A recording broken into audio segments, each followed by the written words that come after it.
તો પાટણમાં મહેસાણા એસીબીની સફળ ટ્રેપ, જ્યાં મહેસાણા એસીબીએ છટકું ગોઠવીને 4 લાંચ સામે કાર્યવાહી કરી છે કે જ્યાં લર્નિંગ લાયસન્સ માટે આઈટીઆઈ ખાતે માંગી હતી લાંચ, કોમ્પ્યુટર પરીક્ષા પાસ કરાવવા માટે 8,000ની માંગી હતી લાંચ।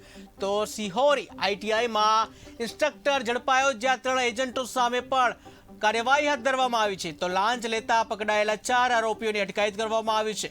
એસીબીએ આરોપીઓને ઝડપી આગળની કાર્યવાહી હાથ ધરી છે।